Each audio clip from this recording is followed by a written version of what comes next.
Today I thought I'd just sidestep a little bit and pull away from the workouts for a minute and talk to you about making awesome smoothies. In fact, smoothies are probably one of my favorite things to have for breakfast. I also enjoy them as a snack, especially if I get the munchies.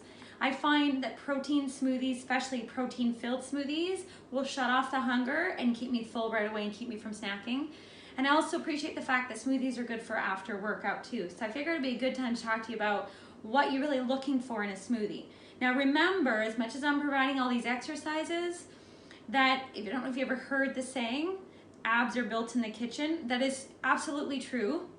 It's based off the fact that 80% of what we do determine, or 80% of our results is going to be based off the food that we eat. So remember that. Okay, so we talk about a smoothie. When you're looking for the ingredients for a smoothie, there are some key ingredients you need to have, or key aspects to a smoothie. One thing is you need to make sure your smoothie has protein, whether it's through a protein powder. In this case, this is a vegan protein powder, or whey, or whatever you want. Or a Greek yogurt is a good option. I have clients that like to blend in cottage cheese. It works, it actually kind of works, really high in protein. Whatever it is, you need to make sure you have a nice protein option in your smoothie, okay? The other thing, I've had clients ask me and say, do I need to put vegetables in my smoothies? There is certainly nothing wrong with that. It will kind of power up your smoothie and give you some extra nutrients. A lot of clients ask about those greens essentials and scoops you can put in. No problem. They're quite costly though. So if you're someone like me that gets lots of vegetables throughout the day, lunch, dinner, sometimes as snacks, I'm not overly concerned about getting vegetables in my smoothie or adding greens, but obviously you can do that if you want.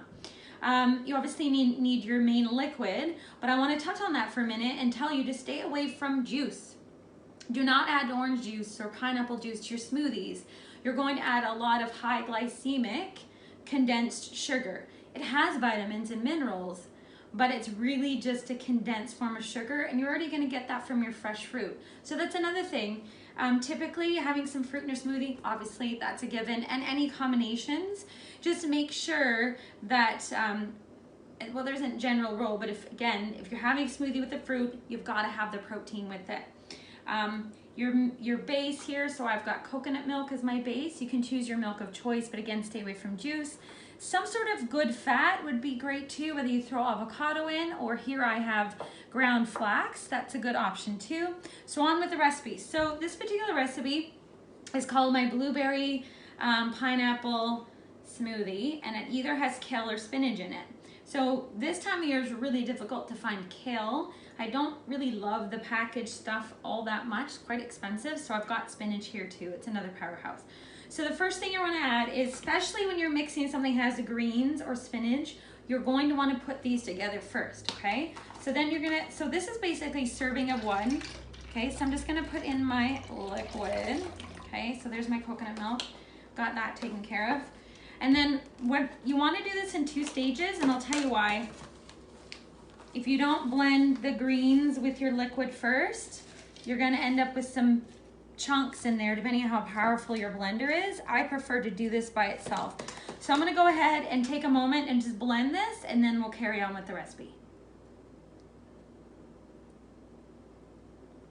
You can cut now. So you get that. It won't let me. Okay, so now, doesn't this look amazing? You could drink this all if you wanted to. I don't think it would taste that good, but it's already blended. So again, I like to blend my liquid with my greens first. That gets rid of any bits whatsoever. Okay, so then I'm gonna add the protein. Again, you could choose a Greek yogurt, and you could do both maybe. You don't need to do a lot in that case.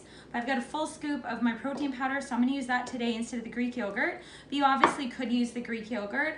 I'd recommend probably at least a half a cup, because that will give you about 12 grams of protein, give or take the product. At least a half, if not more.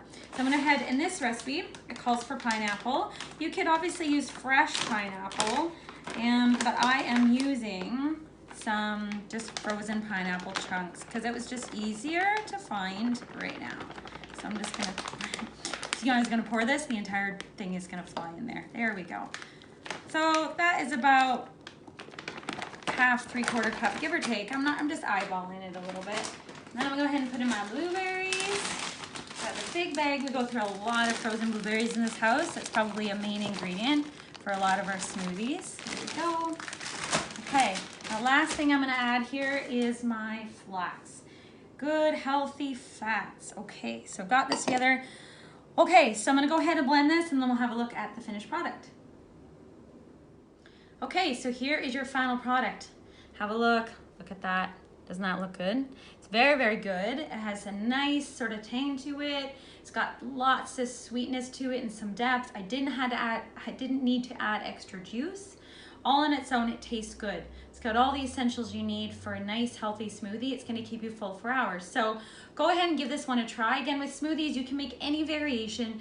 Do not forget your protein. Do not forget a good source of fat, your liquid base, not juice, and of course, the fruit of choice.